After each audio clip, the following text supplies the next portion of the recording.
Hello, everyone. Welcome to part 4, the bonus episode of my New Orleans Vampire series. So, let's get started, shall we? Happy Friday, and I hope all of you are having a wonderful start to your weekend. I'm very excited to share this episode with you. Did you know that vampires are not just scary stories? Some of you Originals fans might recognize this straight out of the Hotel Royal.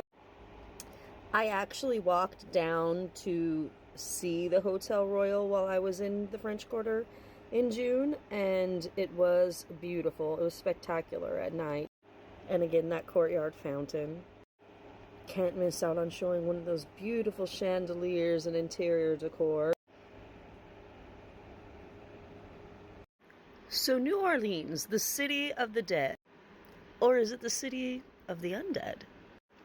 Now, we've talked about so very much in the first 3 parts that you would think there wouldn't be too much more to touch on, but where vampires are concerned, there's always something to talk about.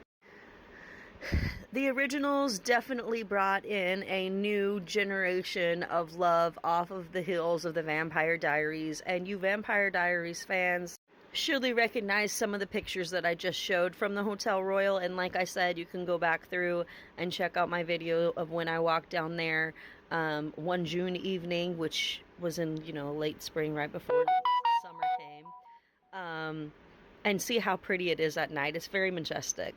Now, with the things like the Originals and also American Horror Story, a lot of people have been drawn to the French Quarter. And while AHS Coven did not talk about the vampires in New Orleans, it did touch on the witch culture and the voodoo culture as well, which all really go into influence a lot of the reason why vampire culture has thrived and flourished, because it is a very gothic city, truth be told. And in the wake of things like Hurricane Katrina, even though we are almost 20 years since it passed, the vampire boom and those shows like the Originals and American Horror Story have continued to influence and drive the economic factor, because tourism is very important with keeping, the French Quarter in the best repair that it can. Which those of you who've been there, if you know, those roads, those cobblestones are not in the best repair they can be. But considering how old they are, New Orleans is still a very beautiful place, and the French Quarter is especially beautiful, which is a reason why they chose places like the Hotel Royal and there in, Vieux Carré to be central to things like the Original. So then this has brought in a host of different types of job roles for people like tour guides like Jonathan White, servers and bartenders within the vampire establishments, and along with the annual balls that are done every year and are very lavish, highly beautiful, and they're luxurious events. So the combination of true legends such as the Carter brothers, the Ursuline Convent, and the Count Saint Germain, or Jacques Saint Germain, if you will, definitely added to the influence on things that became very popular in culture, such as Anne Rice's Interview with the Vampire series and her character Lestat de Lancourt, who many say was a mixture of both the legend of Count Saint Germain and Anne's wonderful husband Stan Rice, the poet and the artist. So this popularized her own vampire mythos because it was based in New Orleans, and there's so much that was influenced from her being from New Orleans that was written into those stories, that when you're reading Anne Rice's books, it feels like you've been transported. If you know, like I said. And those of us who are Anne Rice fans, like myself, also understand the magic and the ability that she had with actually drawing you into it so much that you actually felt that you were walking the streets right there as Lestat de Lancourt. So the many different types of vampire-themed establishments, from the Boutique de Vampire, the Apothecary Vampire Bar, and the Vampire Cafe alone, those provide an amount of work for, many of the locals, and have been thriving since they came with great success. And some might say that's also in part to due to things like Charlaine Harris's True Blood, which, although True Blood was actually took place in a fictional town known as Bontemps in Louisiana, it was still in Louisiana, and the culture and the things that made her decide to write the Southern Vampire Mysteries was also inspired by some of that same vampire subculture and the legends that exist within the Crescent City. To summarize, though, with our last 5 minutes here, I think I'm going to read a little bit out of the timeline that I showed in my last video and talk about where things began, probably around the 70s. Let's take a look, shall we? As I was kind of paging through here, I came across this page, which actually shows some of the houses. So let's take a look at that real quick. Some of the networking organizations, the Sanguinarium, Ordo of the Strigoi, the Scarlet Moon, Shadow Lore, membership organizations, the Court of the Lightning Bay, House Crimson Blade, House Caperu, House Sekhemu, House Kinator, and then the Vampire Church. Back to that timeline, which I'm right here. 1976, Anne Rice publishes her novel Interview with the Vampire.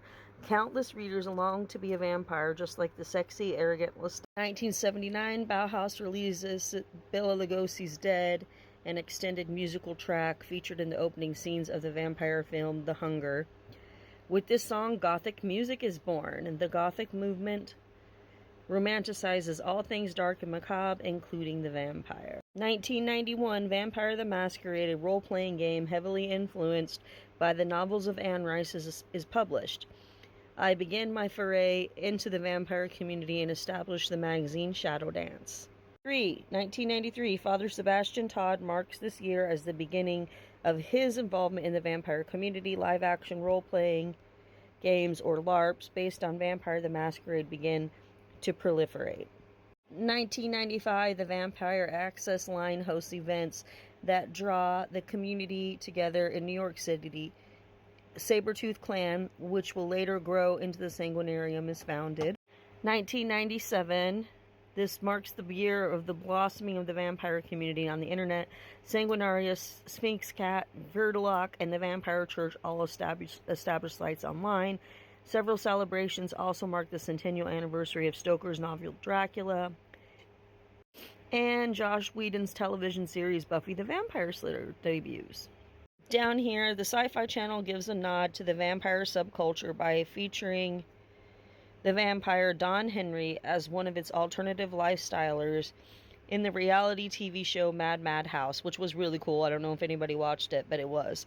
As a result of unprecedented cooperation among disparate groups within the community, the largest gathering to date of elders, organizers, and community leaders was planned for the annual Endless Night Festival.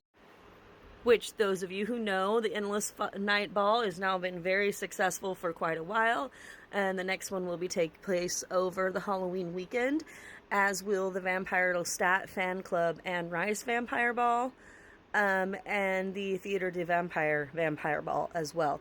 Both of those last two balls will be held at the Derbs Mansion in Louisiana. You can learn more about them by going online and Googling Anne Rice Vampire Ball, the Vampire Lestat Fan Club Vampire Ball, or the Theater de Vampires Vampire Ball. And of course, the same applies to Father Sebastian's Endless Night Ball, which actually takes place in New York and Los Angeles and New Orleans, I believe. I'm not sure if they still do one in New York, but I do know that there still is a very large scene of vampires in New York and also in Chicago. So New Orleans is not the only place that they're flourishing, but it's definitely one of the longest places and most popular places that they are flourishing in, and one of the places that everyone who enjoys vampire culture and lifestyle knows quite a bit about. And you know, you can find something about vampires just about anywhere in the quarter. So yeah, go check it out if you're interested in vampire culture. If you have any questions, put them in the comments and I might address them for you and see what we can talk about next. And it's been really fun doing this for you guys. I hope you have a great weekend. I hope you've enjoyed the series as much as I have talking about it. And until next time, y'all have a great night. Bye.